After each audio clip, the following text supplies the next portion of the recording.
Graça e paz, meus irmãos. Vamos proceder o estudo da lição número 25. E o nosso texto básico de hoje se encontra em Efésios 5. Nós vamos ler do versículo 15 até o versículo 21. Portanto, vede prudentemente como andais, não como nécios, e sim como sábios, remindo o tempo, porque os dias são maus.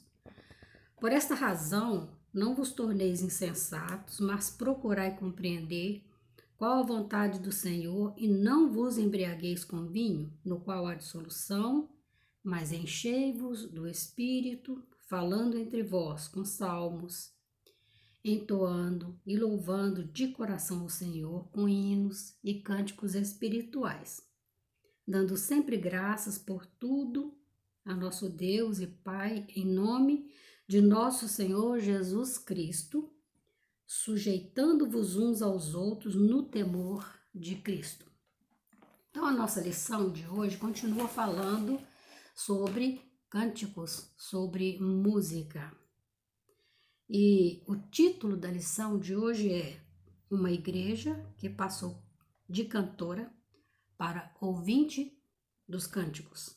Então, nós vamos estudar um tempo em que não se cantava mais, a congregação não cantava mais os seus hinos, os seus salmos. Isso passou para a responsabilidade dos líderes da igreja. Então, nós vamos estudar este tempo. E nós estamos terminando, os estudos do primeiro semestre de 2020, com lições elaboradas pelo pastor Ailton Sudário, de Souza. E o tema que ele escolheu foi falar sobre a igreja, as suas características, o seu fundamento, o seu funcionamento durante as eras, através do tempo, o seu desenvolvimento. E nós só temos mais uma lição, que é a do domingo que vem, com o pastor Ailton, a quem nós agradecemos, por ter nos acompanhado durante um semestre. Então, hoje vamos comentar sobre a evolução dos cânticos preservado nas celebrações da igreja. Após o primeiro século, após a igreja primitiva, assim que passou o tempo da igreja primitiva do primeiro século, nós vamos então continuar estudando como ficou os cânticos a partir do segundo século da igreja.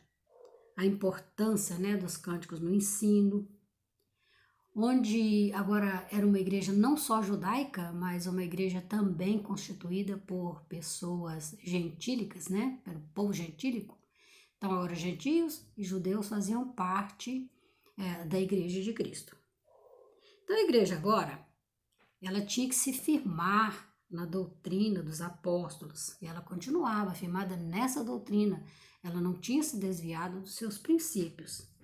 Então, seguindo, a linha dos ensinos bíblicos, pelos pais da igreja, pelos apóstolos, pelos os primeiros pastores, então eles seguiam a mesma linha dos ensinos bíblicos. E ela procurava dirigir os novos crentes, os novos convertidos no caminho proposto pelo Evangelho de Cristo. Então, ao mesmo tempo, também eles tinham que combater os falsos ensinos, as heresias que estavam se aparecendo na época, surgida, costumes, completamente contrários ao cânon sagrado, às escrituras. Mas, dentro de todo esse contexto, a igreja não dispensou o costume dos cânticos nas reuniões, por considerar a importância dele como método de ensino, como método doutrinário, aos novos cristãos. Então, além dos salmos e hinos preservados do costume do Antigo Testamento, foram surgindo durante o tempo novas composições, mas todas no mesmo sentido, sem desviar do propósito da instrução, do propósito da doutrina, né? Do doutrinamento dos novos cristãos da nova igreja. Então, os salmos no Antigo Testamento, eles eram compostos como citações das Escrituras. Os salmos falavam, né? Falavam do que a Escritura continha, do seu conteúdo, exaltando a grandeza de Deus, o Pai, exaltando a soberania, né? A sua soberania, o seu propósito para o ser humano e o seu amor, né? Ao ser humano e ajudando os fiéis a compreender toda a obra do Criador. Então, os salmos eram para isso, era para ensinar quem é o seu Deus, como é o seu, o seu grande amor para com o ser humano, qual o seu propósito. Eles continham essa verdade, sua aliança, né, com o povo escolhido, o propósito do pacto de Deus para com o ser humano. Eram essas coisas que continha nos salmos cantados. Essas verdades, ou seja, a própria escritura, era cantada pelos hebreus para ensinar o povo que não tinha acesso às escrituras. Nós sabemos que naquela época eles só tinham o Pentateuco e era lido em certas cerimônias para o povo, na praça, né? Mas o povo não tinha acesso às escrituras. Eles ouviam, eles conheciam por ouvir ser lido, não por eles mesmos lerem e tomarem conhecimento. Os cânticos dos salmos reforçavam esse ensino para eles. Então eram cânticos inspirados, né, pelo conhecimento da obra de Deus. Assim, na evolução desse costume de ensinar pelo cântico, outros hinos foram surgindo na igreja nos próximos séculos, com a mesma intenção didática, sem perder, contudo, a inspiração divina de ensinar, de instruir na palavra. O nosso tópico fala sobre cantando salmos, hinos. Então, o quarto século da igreja, o quarto século em que a igreja cristã, né, já existia, trouxe algumas mudanças muito significativas nessa característica de cânticos, de música. O autor cita na lição o nome de um bispo de Roma do primeiro século. Ele chamava Clemente, Clemente foi o quarto papa da igreja. Ele era de família hebraica, mas ele era nascido em Roma, então ele era um cidadão romano, mas a sua ascendência era hebreu, né? Ele era hebreu por ascendência e nascido em Roma. Então, num livro escrito na época, nesse quarto século, foi escrito um livro no nome dele, chamado A Ordem de Culto, com salmos cantados, e eram salmos entremeados de citações de versículos, de amém, o costume ainda usado em missas hoje no catolicismo. Existem missas que são parte cantadas e parte faladas. Então, o sacerdote canta uma parte e a congregação lê lá nos seus livros. Então, são citações de louvor, de adoração a Deus, entremeado ao cântico do sacerdote. Não sei se ainda existe esse tipo de missa, mas já existia naquela época, né? O sacerdote, ele cantava, a missa era cantada, o culto era cantado pelos líderes, e a congregação entremeava com améns, com palavras de citação de louvor, de adoração, de exaltação a Deus. Então, até o século IV, a igreja caminhou vencendo a acirrada perseguição do Império Romano contra o cristianismo. O Império Romano não aceitava Cristo como sendo Deus, como o cristianismo fosse seguidores de um Deus. Eles não consideravam Cristo como Deus. Então, eles não aceitavam, os seguidores de Jesus não aceitavam o Evangelho, não aceitavam a palavra. E até o ano 313 depois de Cristo, né, quando o imperador romano Constantino, ele então publica, chamado o Edito de Milão, que declarava o Estado neutro e dava liberdade de culto aos cristãos. Então, aí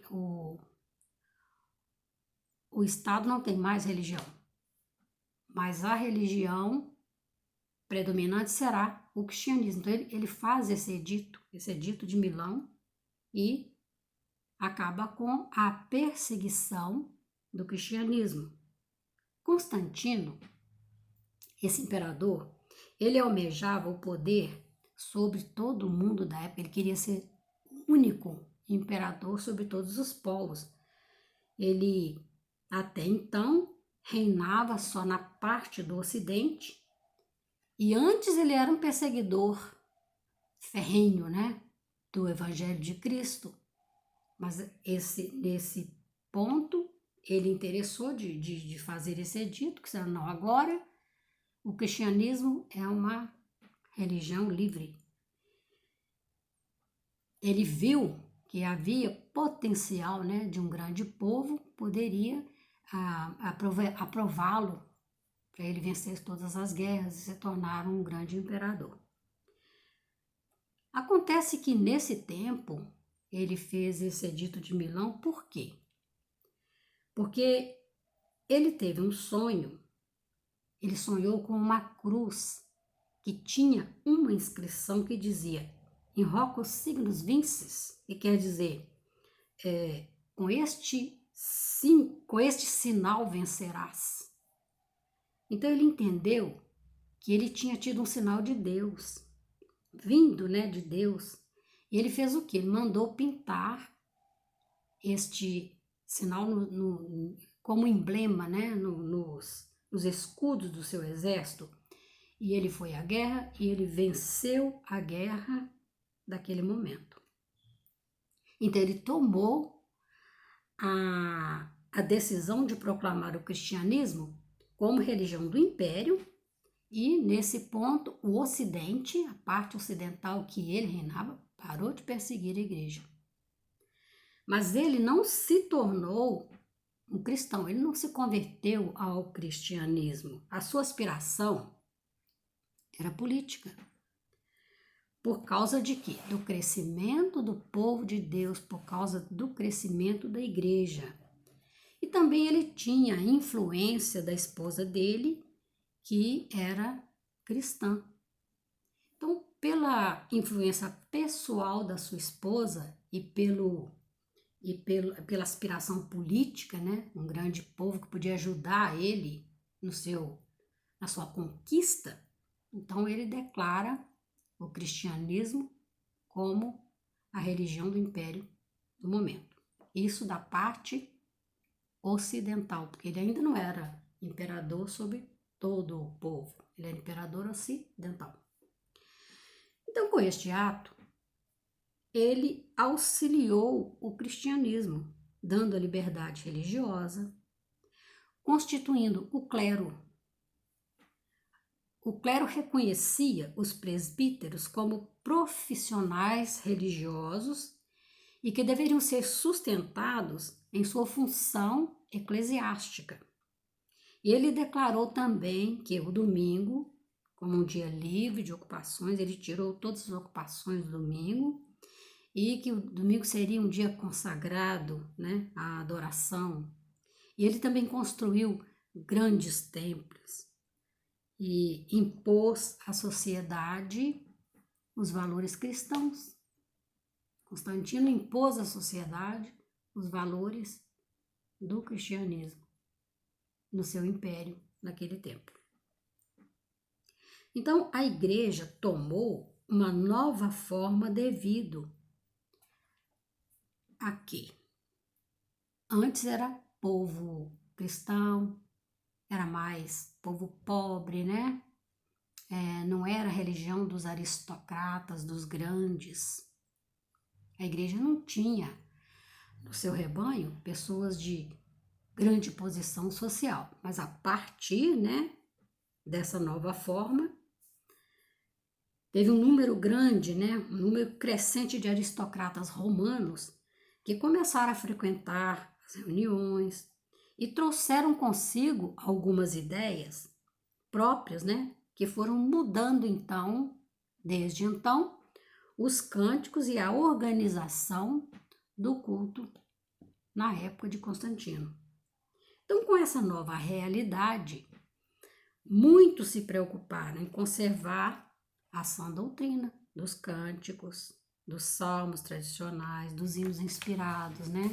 Eles ficaram preocupados, olha, não devemos deixar que a sociedade mude a liturgia da igreja.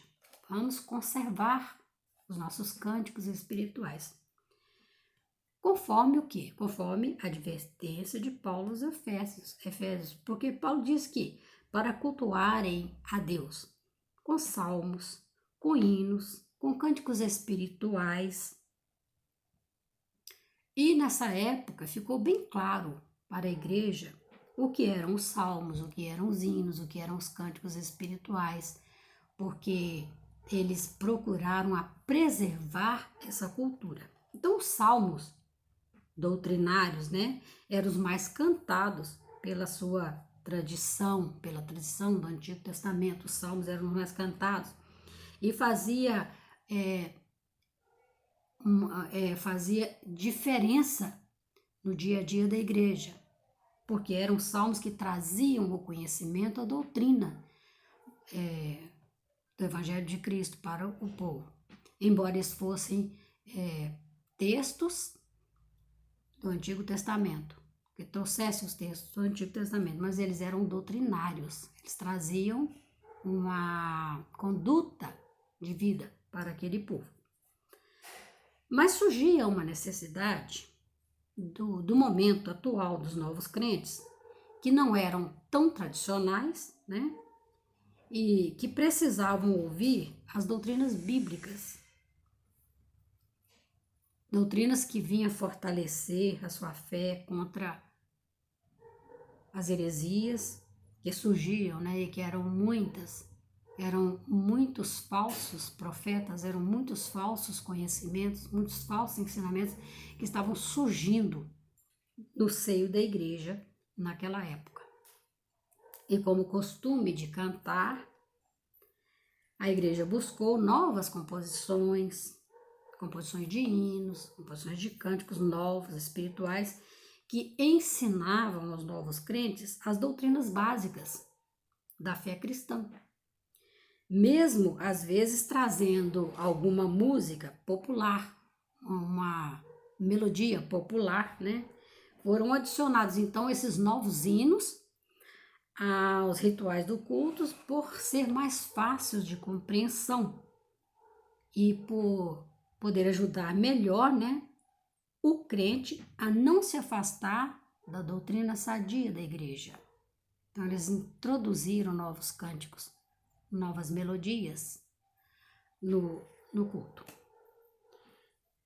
Assim entendemos que o apóstolo Paulo achou necessário a tradição dos salmos, mas também que a igreja deveria buscar inovação dos hinos, que surgiam naturalmente na época, no caminhar da igreja, quando surgiam pessoas que não eram judeus, né, que tinham conhecimento de toda a tradição, eram pessoas do povo gentio, eles não vinham acompanhando o Velho Testamento como os judeus, então eles tinham necessidade de aprender no seu contexto.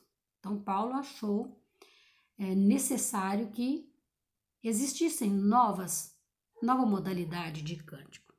Então, a notação musical dos salmos não chegou no nosso tempo, nós não sabemos como eram as músicas daquele tempo, nós desconhecemos as músicas. Mas, pela história contada da igreja, nós sabemos que eles eram cantados e não lidos apenas. Nosso tópico 2 fala a respeito desse povo ouvinte do cântico. Por causa da flexibilidade nos cultos, permitindo nova conotação musical, com melodias populares, né, pela congregação, surge então o conflito dos conservadores que defendiam o cântico dos salmos, entoados somente pelos membros do clero ou oficiais de culto. Então vem o problema do Concílio de Laodiceia, no ano 364, né? Restringe então o quê? A música sagrada aos líderes e proíbe então o cântico congregacional. Então a igreja não ia cantar, iam ouvir os líderes cantando. Com isso, a música religiosa foi considerada como sacra e só podia ser cantada pelo sacerdote. Então surgiram sacerdotes profissionais da música sacra e era proibida a plateia que cantasse, o que também mais tarde, por esta razão, a leitura da Bíblia ficou a cargo só dos líderes. Os membros não liam mais a Bíblia, só os sacerdotes é que podiam ler a Bíblia. Nós conhecemos parte dessa história porque quem conhece a Igreja Católica sabe que a Igreja Católica, através, né, de todos os séculos, ela andou dessa forma. Os membros não leem a Bíblia, só o sacerdote. E as missas antigamente eram cantadas, mas só pelos sacerdotes. Então era um costume que ficou conservado pela Igreja Católica. Essa medida foi tomada para resguardar a reverência nas cerimônias religiosas e para que houvesse ordem nos cultos, porque até então era considerada esses cultos como religião do império. O Estado era dono da igreja, então tinha que haver ordem, tinha que haver reverência, não podia haver desordem, tinha que ser tudo dentro dos seus limites, né? Limite do império, era tudo muito harmonioso, muito cerimonial. Então, nas diversas regiões afastadas, né, nas regiões mais afastadas, mais rurais, o cântico tomava forma dos costumes locais. E tornou-se então necessário criar uma harmonia que igualasse a forma de cântico sagrado de uma maneira uniforme. Então surgiu essa necessidade. Olha, aqui se canta assim, lá se canta assim. Então estava havendo uma desarmonia nos cânticos. Então surgiu essa necessidade de harmonizar um canto só, de uma forma só. Seria uniforme. Então Gregório Magno, que era o Papa na época, né? Parece que no século VI, Gregório Magno, Papa, reuniu os vários cânticos, criou um cântico harmonioso para ser o canto que ordenava o apóstolo Paulo aos Efésios. O que ele fez? Ele chamou várias pessoas e fez uma busca, né, de todos os modos de cânticos, tanto das igrejas rurais, né, das congregações rurais, de todo o povo que cantava, as formas, as diversas formas.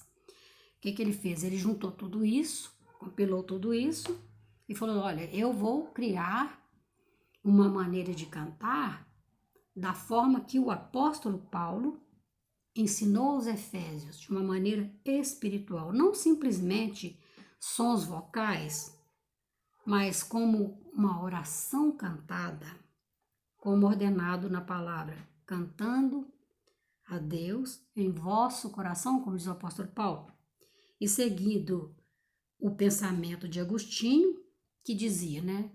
Na época, o pensamento do Agostinho era: quem canta, ora duas vezes. Então, ele acreditava que o cântico na igreja era uma forma de oração, de adoração, de proximidade do Pai, e que tinha que ser espiritual, que não podia ser simplesmente um canto aleatório. Teria que ser muito, muito, muito reverente. Assim, esse cântico passou a ser conhecido como o canto gregoriano, por causa do nome dele, né? Gregório Magno, a forma que ele criou para ser cantado. Então começou a se chamar o cântico gregoriano, por causa dele, por causa do organizador dessa forma. Então essa forma de cântico durou muitos, muitos séculos na igreja. E era cantado em latim e cantado só pelos sacerdotes, né, com voz bem grave, né, bem grave. E bem bonito esse cântico gregoriano. Até hoje tem alguns aí por aí que ainda cantam e é muito bonito. Então chegou o século XVI. No século XVI, a música se popularizou e o canto antes apenas sacro se espalhou por outros ambientes. O canto gregoriano foi sumindo das cerimônias religiosas. Por quê? Porque os sacerdotes que cantavam se tornaram profissionais do canto religioso e eles eram convidados a cantarem em outros lugares que não era só a igreja, que não eram só reuniões litúrgicas, cultos, missas, como é chamada na Igreja Católica, não era mais cantado só nesse ambiente, começaram a ser cantado também em outros ambientes, porque começou a ficar conhecida como um canto popular. Estava se popularizando o canto gregoriano. Então, a partir deste ponto, desse século XVI, XV, XVI, nesse entremeio, a partir desta realidade foi que se abriu um leque de possibilidades para a música na igreja se desenvolver, já que a música religiosa, né, considerada sacra, considerada restrita à cerimônia religiosa, e a música popular, elas se fundiram, ocupavam agora o mesmo espaço e alcançava não só o povo religioso, mas também começou a alcançar a população, público geral. Então, o canto gregoriano, esse canto gregoriano, que era em latim, ele era cantado em uníssono. Então, não podia cantar em duas vozes, não podia cantar como se fosse uma ópera, né? Tinha que ser uma voz grave, no mesmo tom, e todos de uma vez, uníssonos, né? Era como se fossem muitos, mas uma voz só, no mesmo tom. Os cânticos foram surgindo, podiam ser cantados diferentes do canto gregoriano. Não precisava ser mais em latim e não precisava de ser numa tonalidade única, em uníssono. Podia ser cantado, né? Em mais de uma voz, podia ser dividido em mais vozes. E para continuar, não sair do sentido, o que a igreja resolveu, né? Resolveu o quê? Poderia sim diversificar, não seria mais só o canto gregoriano, podia ser outros cânticos e poderiam ser cantados em mais de uma voz, mas tinha que ter o mesmo sentido, a mesma compreensão espiritual. Tinha que ser cantado a capela. O canto gregoriano ele é cantado a capela. Os outros cânticos, se foram surgindo, também seriam a capela. Concluindo, irmãos, a nossa lição, Na igreja contemporânea, quer dizer, no nosso tempo, no nosso estilo de culto, na nossa igreja, nós temos uma diversidade imensa de cânticos. Nós temos muitos cânticos, muitos hinos, muitas composições. Nós temos ricas melodias, muita melodia. Nós temos um vasto recurso musical hoje em dia, mas nem sempre, irmãos, nós sentimos uma espiritualidade verdadeira nos momentos de louvor, por cânticos. E muitas vezes um período, né, de cântico na igreja se torna um mecanismo litúrgico, apenas um mecanismo litúrgico, um modo de fazer. Então é o momento de cantar, então vamos cantar. Não há mais aquela sensibilidade, como o apóstolo Paulo disse. Cante em espírito, cante com seu coração, cante com a sua alma, cante para louvar, cante para adorar. A igreja tem perdido essa característica. Isso que eles tanto tentaram preservar durante todos os séculos, né?